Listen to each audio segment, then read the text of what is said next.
एक सरसब्ज व शादाब पहाड़ी इलाके में एक वादी थी जिसे लोग वादी ए नूर के नाम से जानते थे।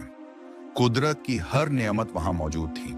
चश्मे, नदी, हरे भरे खेत, फलों से लदे दरख्त और सबसे बढ़कर मोहब्बत करने वाले लोग। इसी वादी में एक बड़ा जमींदार रहता था जिसका नाम कलीम खान था।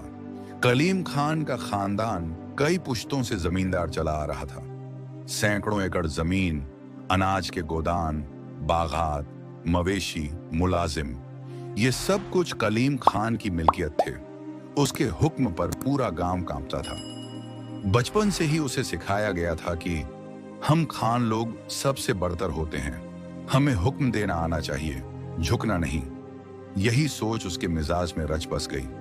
जब उसके वालिद का इंतकाल हुआ तो कलीम खान ने सिर्फ विरासत नहीं संभाली बल्कि घमंड का ताज भी सर पर रख लिया। वो अक्सर कहा करता, ये वादी मेरी जमीन है, ये लोग मेरे ताबे हैं, जो मैं कहूं वही कानून है। शुरू में लोग उसके नखरे बर्दाश्त करते रहे। वो समझते थे कि बड़े लोग ऐसा ही बर्ताव करते हैं। मगर रफ्ता रफ्ता कलीम खान का घमंड बढ़ता चला गया। वो गरीबों से बदतमीजी करता, मजदूरों को हकीर समझता और किसी की कोई बात बर्दाश्त न करता। गांव वालों में उसका खौफ इस कदर था कि कोई उसके सामने सीधा मुंह न खोलता। उसी गांव में एक नौजवान था, हमजा। वो एक मामूली किसान का बेटा था, मगर उसके अखलाक और किरदार ने उसे हर दिल अजीज बना दिया था। हमजा नर्म मिजाज, खुश अखलाक, मददगार और शरीफ नौजवान था।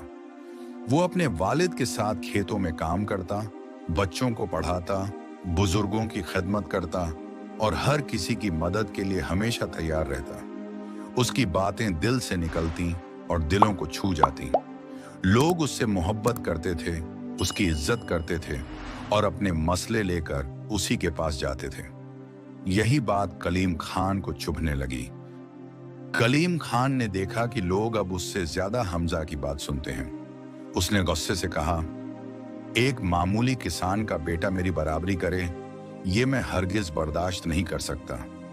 उसने अपने खास मुलाजिम रशीद को बुलाया और कहा, मुझे हमजा की बढ़ती हुई इज्जत पसंद नहीं।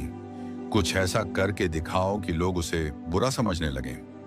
रशीद ने चंद शरारती लड़कों को मिलाकर हमजा पर झूठा इल्जाम लगाया कि वो कलीम खान की जमीन पर नाजायज कब्जा करना चाहता है। गांव में अफवाहें फैल गईं। कलीम खान ने फौरन पंचायत बुलाई और हमजा को तलब किया। सबके सामने उसने सख्त लहजे में कहा, तुम्हारी ये जुर्रत कि मेरी जमीन की तरफ नजर उठाओ। हमजा ने पुरसुकून लहजे में कहा, खान साहब, मैं इस इल्जाम को सिरे से रद्द करता हूं। मैं ऐसा सोच भी नहीं सकता। मगर कलीम खान कुछ सुनने को तैयार न था। उसने हमजा को जलील किया। हमजा खामोशी से सब सुनता रहा। कलीम खान ने एक बद्दे जश्न का ऐलान किया और हमजा को दावत नहीं दी। जश्न में तमाम बड़े लोग, रईस और अफसर बुलाए गए। वहां एक बुजुर्ग आलिम ए दीन भी मौजूद थे। उन्होंने कलीम खान को सुना जब वो घमंड से कह रहा था, दौलत अल्लाह उन्हीं को देता है जो काबिल होते हैं। बुजुर्ग ने कहा, खान साहब, तकब्बुर का अंजाम तबाही होता है। फिरौन, नमरूद, कारून सब घमंड में मिट गए। मगर कलीम खान ने हंसकर कहा, अब वो जमाना नहीं, अब दौलत बोलती है। बुजुर्ग ने अफसोस से सर झुकाया और चले गए। कुछ हफ्तों बाद सरकारी अफसर गांव पहुंचे। जमीनों की पैमाइश और दस्तावेजात की जांच हुई। खुलासा हुआ कि कलीम खान ने कई जमीनों पर नाजायज कब्जा कर रखा था। मामला अदालत में गया। गवाह सामने आए। हमजा ने सच्चाई से बयान दिया। चंद माह की कार्रवाई के बाद फैसला हुआ, कलीम खान ने नाजायज तरीके से जमीनें हासिल की, वो असली मालिकों को लौटाई जाए।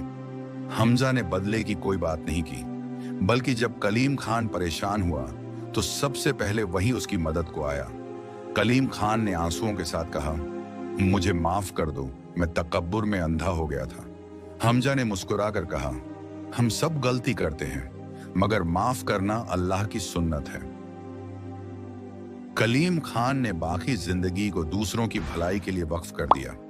हमजा के साथ मिलकर उसने गरीबों के लिए मुफ्त राशन और रोजगार का इंतजाम शुरू किया। हर महीने गांव में मनसब शिनास लोगों के साथ खुली पंचायत की रवायत डाली और बच्चों व नौजवानों के लिए खेल और किताबों की मुफ्त महफिलों का इनेकाद करने लगा।